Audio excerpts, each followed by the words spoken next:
Good morning to my dear students and all faculty members who are watching this channel of Zoology Department of Loya College, Churu.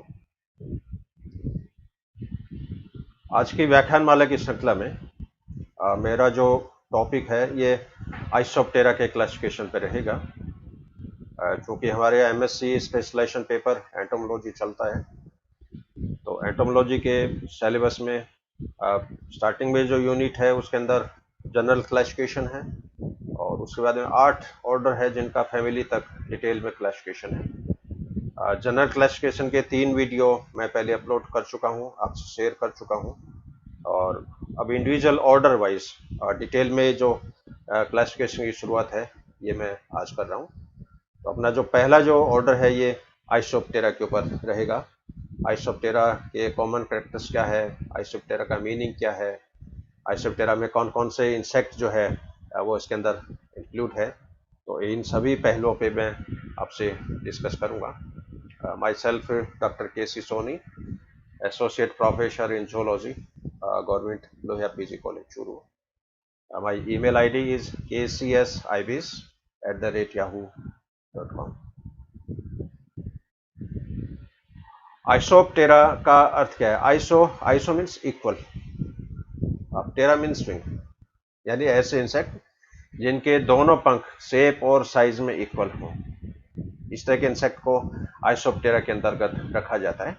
और इसके अंदर जो white aunt जो होती है, जिनको टर्माइट या दीमक के नाम से जाना जाता है, उन इंसेक्ट को इस ऑर्डर के अंतर्गत रखा गया है। Body is minute to large, शरीर छोटे से बड़े आकार का होता है। माउथ पार्ट्स चीविंग टाइप के होते हैं। Eyes and ocelli, compound eye present in all winged form, but in wingless form compound eye may be present or absent. Dorsal ocelli may be absent or their number may be 2. Antenna short and monaliform or filiform. Wings 2 pair which are similar in nature. Both wings are membranous and they shed by a basal fracture line. क्यों पंख जो होते हैं इनके ये झड़ जाते हैं। बरसात के दिनों में आपने देखा होगा, जलते जो बल्ब होते हैं उनके चारों ओर टर्माइट जो इकट्ठी हो जाती है और पंख झड़ने के बाद में फिर वापस ये जमीन में चली जाती है। तो पंखों के झड़ने का जो तरीका है, they said by a basal fracture line. In legs tarsi is 4 to 6 segmented. In abdomen, genetically absent or weakly developed. A pair of short cerci present. General comments: special depression on dorsum of head called as fontanelli. fontanelli क्या होता है? इनके जैसे अपने कपाल में अंदर skull bones होती है, उसी तरह इंसेक्ट के हेड में स्क्लेराइट्स होते हैं। 6 स्क्लेराइट होते हैं बेसिकली, और 2 स्क्लेराइट का जो फ्यूजन पॉइंट होता है उसे फ्यूजन लाइन को सल्कस या श्यूचर के नाम से जाना जाता है। कई बार 2 एक्सोस्केलेटन के बीच में, 2 हेड स्केलेट के बीच में फ्यूजन इतना कॉम्पैक्ट नहीं होता है और उनके बीच में छोटी मेम्ब्रेनस जो एरिया होती है वो रह जाती है। इस एरिया को फोंटेनेली के नाम से जाना जाता है। तो special depression on dorsum of head which is called as fontanelle. Iso means same, wings means similar.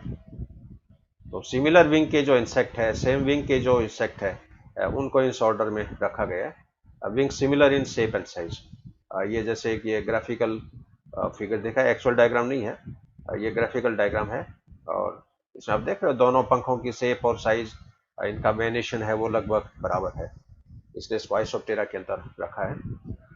Isoptera में जितने भी इंसेक्ट हैं वो सोशल इंसेक्ट होते हैं, सामाजिक इंसेक्ट होते हैं। इनकी बाकायदा सोसाइटी होती है और हायरार्की के अकॉर्डिंग, वर्क ऑर्डर के अकॉर्डिंग इनका फिर क्लासिफिकेशन होता है इसके अंदर।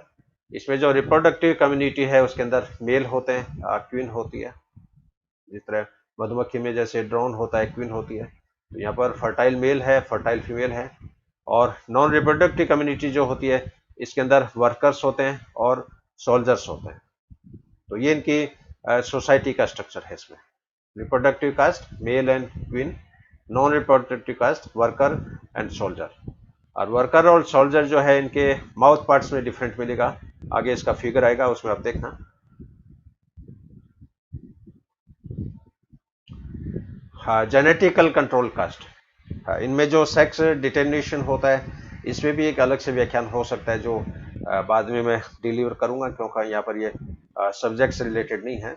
और इसमें जो रिप्रोडक्टिव कास्ट है वो क्वीन होगी। नॉन रिप्रोडक्टिव कास्ट में सोल्जर्स हो गए और वर्कर्स हो गए। अब यहाँ पर आप माउथ पार्ट देख रहे हो, सोल्जर के जो माउथ पार्ट है इसमें आगे ये है फोर शेप की तरह होते हैं। वर्कर के जो माउथ पार्ट हैं वो इतने डेवलप नहीं होते हैं, इतने च्यूइंग टाइप के नहीं होते हैं। Isoptera include total 7 families. Total सात फैमिली है इसमें। ये फैमिली क्रम्स है होडोटर्माइटिडी, मेस्टोटर्माइटिडी, कैलोटर्माइटिडी, टेम्पोसिटी, रीनोटर्माइटिडी, सेरीटर्माइटिडी और टर्माइटिडी। तो कुला के इस आइसोप्टेरा ऑर्डर में 7 फैमिलीज हैं उनको शामिल किया गया है। हर फैमिली में क्या क्या लक्षण है, क्या क्या मेन एग्जाम्पल है, वो मैं आपसे यहाँ पर शेयर करूंगा। First family is Hodotermitidae. Hodotermitidae को हार्वेस्टर टर्माइट के नाम से भी जाना जाता है।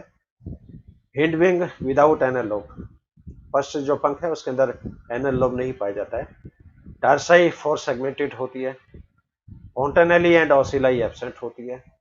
ऑल कास्ट विथ कंपाउंड आई, सभी कास्ट के मेंबर्स में कंपाउंड आई पाई जाती है। प्रोनोटम सैडल शेप होता है। एंटीरियर विंग्स में स्केल्स छोटे होते हैं। वर्कर्स इनके कास्ट में पाए जाते हैं। Example Hodotermes and Microhodotermes. ये जो फिगर आप देख रहे हो ये होडोटर्मिस का है। Next family is Mastotermitidae. इसके जो मेन कमेंट्स हैं, hind wing with large anal lobe, hind wing में बड़े आकार के एनल लोब्स पाए जाते हैं। टार्साई 5 सेगमेंटेड होती है। फोंटेनेली एब्सेंट होता है।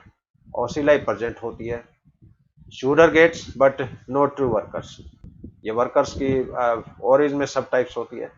तो pseudergates but no true workers. Example is Mastotermes. ये जो चित्र आप देख रहे हो ये मेस्टोटर्मिस का डायग्राम है। Next family is Kalotermitidae. इनको कॉमनली ड्राई वुड टर्माइट के नाम से जाना जाता है। इनके जो मेन कमेंट्स हैं उनमें hind wing without anal lobe, पश्च पंखों में एनल लोब अनुपस्थित होता है। टार्साई 4 सेगमेंटेड होती है। फोंटेनेली एब्सेंट होती है। ओसिलाई प्रेजेंट होती है। प्रोनोटम फ्लैट होता है, ब्रॉडर देन हेड, हेड की तुलना में चौड़ा होता है। Anterior wing scale large, no true workers. Example Neotermes and Kalotermes. Next family is Termopsidae. इनको कॉमनली डैम्प वुड के नाम से जाना जाता है। Hind wing without any anal vein, hind wing में पश्च पंखों में एनल सिराई नहीं होती है। टार्साई 4 सेगमेंटेड होती है। फोंटेनेली अनुपस्थित होती है। प्रोनोटम फ्लैट होता है, नैरोअर देन हेड, हेड की तुलना में प्रोनोटम संकरा होता है। एंटीरियर विंग स्केल लार्ज होती है। Pseudergates and no true workers. Example Zootermopsis and स्टोलोटर्मिस। इन दोनों के फिगर आप देख लो, ये जो टर्मोप्सिस का फिगर है ये स्टोलोटर्मिस का फिगर है। Next family is Rhinotermitidae. इनको डैम्प वुड टर्माइट के नाम से भी जाना जाता है। इनके मेन कमेंट्स में hind wing without anal lobe, पश्च पंखों में एनल लोब अनुपस्थित होता है। टार्साई 4 सेगमेंटेड होती है। फोंटेनेली प्रेजेंट होती है। ओसिलाई प्रेजेंट होती है। प्रोनोटम फ्लैट होता है। विंग रेटिकुलेट होते हैं, यानी जाली के समान, reticular right. Anterior wing scale usually long, अगर पंखों के जो शल्क हैं वो प्राय लंबे होते हैं। Workers present. एग्जाम्पल सेमोटर्मिस, कॉप्रोटर्मिस, रीनोटर्मिस। ये जो फिगर आप देख रहे हो ये सेमोटर्मिस का है और ये जो फिगर है ये रीनोटर्मिस का है। नेक्स्ट फैमिली इज सेरी टर्माइटिडी। इनको ब्राजील टर्माइट के नाम से जाना जाता है। क्योंकि मैक्सिमम मेंबर है वो ब्राजील्स में पाए जाते हैं. Mandible Bijari falcate in workers and adult caste, and they are very common in Brazil. Example is Seri termites. ये आप देख रहे हो इसमें ये सभी कास्ट मेंबर्स दिखाए हैं इसमें सेरो टर्माइट्स के. ये जैसे वर्कर्स है इसमें, ये नास्यूट शोल्डर है, ये मैंडिबल शोल्डर है, ये पंख युक्त रिप्रोडक्टिव फीमेल है, ये प्राइमरी किंग है, ये प्राइमरी क्वीन है, ये सेकेंडरी क्वीन है. प्राइमरी क्वीन होती है ये जैसे फर्टाइल का दिखा है इसके इसके अंदर जो यूट्रस है उसके अंदर फर्टाइल जाइगोट है वो है और उनका डेवलपमेंट. तो इनकी जो यूट्रस होती है लार्ज हो जाती है ब्रीडिंग सीजन के दौरान. ये स्पेसिमन अपने म्यूजियम में पे भी पड़ा है और बच्चे इसको एक जार में देख सकते हैं. उस जार में सारे मेंबर हैं, उसमें किंग भी है, क्वीन भी है, वर्कर्स भी हैं, सोल्जर्स भी हैं. Next family is Termitidae. इनका ग्लोबल डिस्ट्रीब्यूशन है, इनको ग्लोबल टर्माइट के नाम से भी जाना जाता है. दे आर ग्लोबल डिस्ट्रीब्यूशन यानी विश्वव्यापी इनका वितरण है. 75% of all termite species, 75% species है वो इसी फैमिली से बिलोंग करती है. हाइंड विंग विदाउट एनालोब, पश्च पंख में कोई एनालोब नहीं पाया जाता है. टारसाई फोर सेगमेंटेड होती है. Fontanelle present, ocelli present. Pronotum narrow with raised anterior lobe. Pronotum संकरा होता है जिसमें एंटीरियर लोब है थोड़ा उठा हुआ होता है. They are ground dwelling with wide range of food habit. जमीन पे ये मुख्यतः चलती है. फूड हैबिट इनकी वाइड रेंज है. और कॉलोनी स्ट्रक्चर, कॉलोनी बना के रहती है और इनकी कॉलोनी का जो हाउस होता है उसको माउंड के नाम से जाना जाता है. कुछ माउंड जो होते हैं वो जमीन के अंदर होते हैं, कुछ माउंड है वो जमीन के ऊपर भी बनते हैं.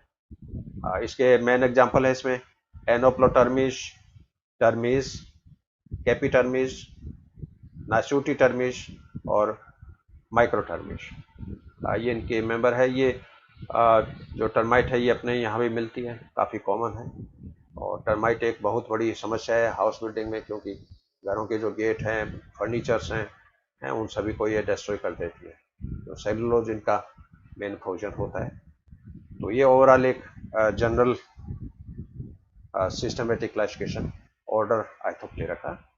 और इनके अंदर 7 फैमिलीज हो गई है. और एमएससी फाइनल के जो स्टूडेंट है उनमें सेकेंड यूनिट में जो क्लासिफिकेशन है वो फैमिली तक आएगा क्वेश्चन. इसलिए सभी स्टूडेंट से रिक्वेस्ट है कि आप सभी पीपीटी को आप ध्यान से सुने, इनके नोट्स बनाएं और आप फील्ड में जब भी गए तो इंसेक्ट का कलेक्शन भी आप स्टार्ट कर दें, इंसेक्ट की फोटोग्राफ लेना स्टार्ट कर दें, क्योंकि ये आपके कलेक्शन प्रैक्टिकल में कलेक्शन के रूप में ये काउंट होगा. और चूँकि क्लासिफिकेशन का जो पार्ट है वो थोड़ा टिपिकल है, इसलिए आप बार बार इस स्लाइड को आप देखें, इनको मनन करें और फील्ड में ज़्यादा से ज़्यादा घूमें. तो फील्ड में घूमोगे तो आपको सैकड़ों तरह के इंसेक्ट, यहाँ चूरू डिस्ट्रिक्ट में भी कम से कम 400 तरह के इंसेक्ट हमने देखे हैं. और हमारे म्यूजियम में एंटोमोलॉजी का जो म्यूजियम है उन म्यूजियम में सभी ऑर्डर्स के इंसेक्ट का बहुत अच्छा कलेक्शन है. और हर साल बच्चे इंसेक्ट कलेक्ट करते हैं. लास्ट ईयर का जो बैच था हमारा बहुत बेस्ट था और उन बच्चों ने कम से कम 100 वैरायटी के अलग अलग इंसेक्ट का कलेक्शन किया है. तो आप सभी से रिक्वेस्ट है कि आप भी इंसेक्ट कलेक्शन है वो स्टार्ट कर दें और उनको स्प्रेड किया जाएगा. कैसे किया जाएगा, उसकी क्या टेक्निक है, इस संबंध में मधु मैडम जो है वो आपको एक व्याख्यान डिलीट करेगी. आपने व्याख्यान ध्यान से सुना, इसके लिए I am highly thankful to you. I am highly grateful to you. Have a good day, have a great day. Thank you very much.